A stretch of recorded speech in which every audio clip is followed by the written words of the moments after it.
What is going on, YouTube? This is Gavin 21202, aka Gavin Orlandi, and for like the fourth time I've had to restart this intro for some fucked up reason. Ladies and gentlemen, welcome. Because I am here exclusively on this channel to bring you all of the latest WWE news, rumors, headlines, and updates in the form of a 3-topic long WWE news video. But the thing is, I don't know if I want to call this a WWE news video because one of these topics is in regards to AEW. So WWE, like I said, WWE/AEW news video, I kind of is what you can call it. But with that being said, I got 3 main event caliber topics all lined up for you guys. And with that being said, I'm not going to waste any more of your time. I hope you guys are having yourself a fantastic day so far, and I hope to make it even a little bit better. So with that being said, not going to waste any more of your time. We're going to get right into the video in 3, 2, 1. Whoop-ah.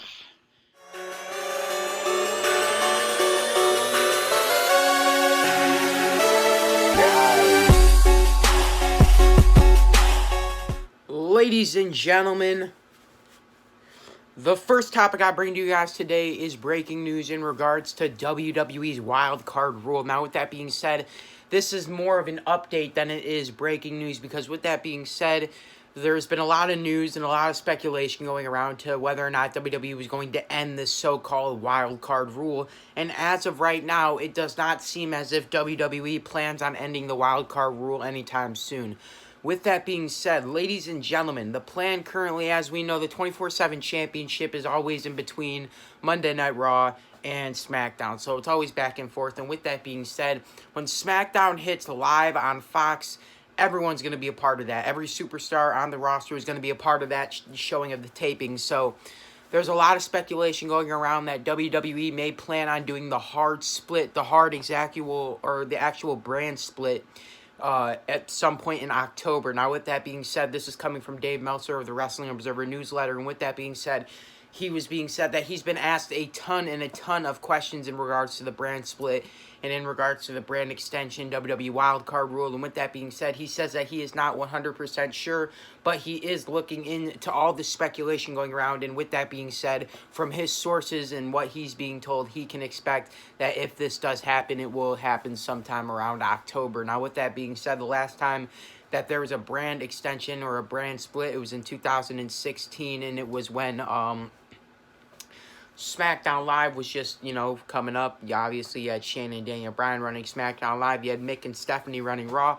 So things were a lot different then. And when they did that first hard brand split, it was absolutely amazing. SmackDown Live was great.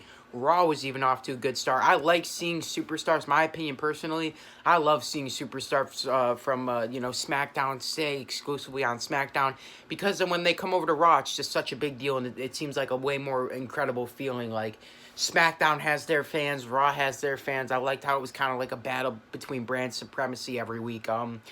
Obviously, like how Raw obviously wants to be the flagship show, and then obviously in 2016, when SmackDown Live came into effect, they obviously showed that they can be the A-team just as well as Monday Night Raw. So, with that being said, WWE's current plan seems to obviously keep the wildcard rule going until October. So with that being said, we're going to hop right into the next topic of today's video, and this is the AEW topic. Here we go.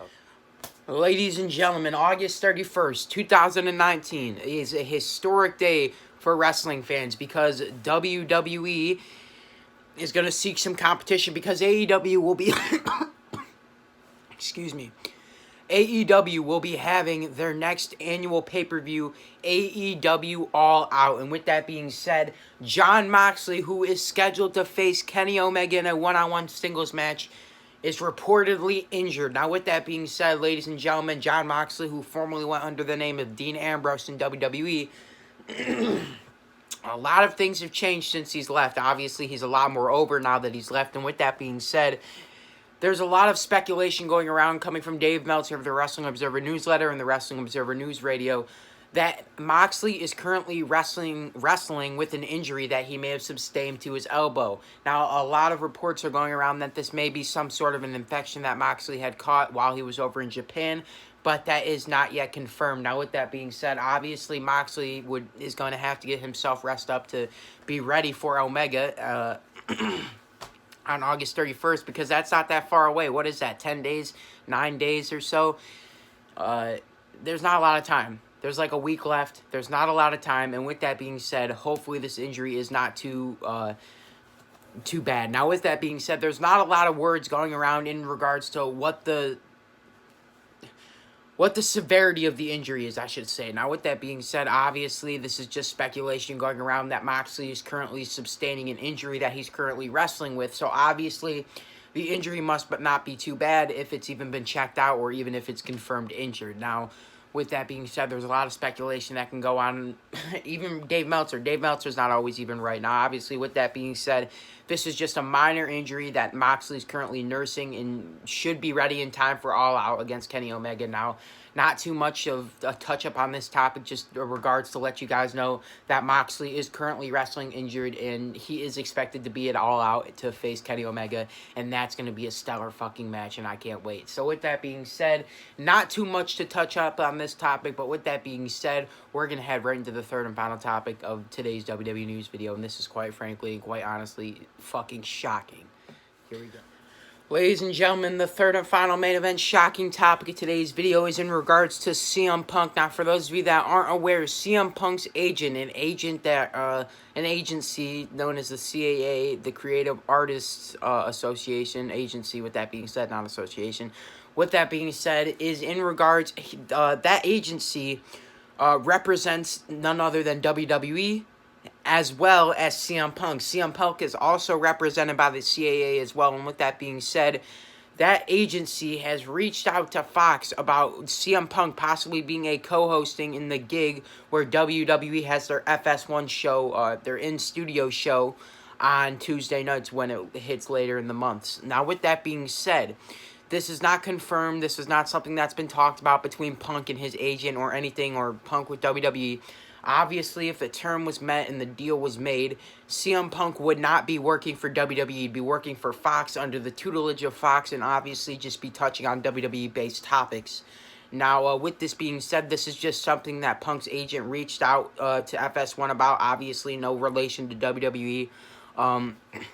About Punk possibly doing some work when WWE hits the Fox Sports channel. And with that being said, it does not seem currently like a deal will be made. Obviously, with that being said, it was announced earlier in the summer that Renee Young would be that host of that show. So obviously, if CM Punk came in as a co-host, it'd be something pretty epic, and it would be something like he'd be working with WWE, but he wouldn't. He'd be working for Fox, but obviously just under the tutelage of someone at Fox and not WWE. So that's the only way that a possible deal would be made. Obviously, CM Punk would not probably want to go back and work for the WWE again based on his prior actions and everything that's happened in the past. But like I say on this channel, anything's possible. And a lot of things can change between now and then, and it could be very possible that we see CM Punk debut in AEW. It could be very likely that we see him come back to WWE. It could be very likely that he never comes back to either and he never goes into professional wrestling again. Now, obviously, CM Punk is not a very athletic guy, but he's a fucking performer, and he outdoes every single person that there is when he steps in between the ropes. I'm a CM Punk fan. I love CM Punk's work, preferably. I love CM Punk's work with The Undertaker, his work with John Cena. Absolutely amazing and incredible, and I hope that someday we will see him back in the WWE ring. But as of right now, it does not seem likely, and this hosting gig doesn't seem too likely either. It obviously just being in some talks and some speculation. So with that being said, you guys know what this all leads us to. So in order for me to bring you all the latest WWE news, rumors, headlines, and updates, you guys know what it is. In order for me to do that, I need you guys to like this video, favorite this video, share this on every social media platform that is humanly possible, and do me one final thing, and definitely subscribe. Thanks, guys. Love you all. Gavin 2122 out. Whoop-ah!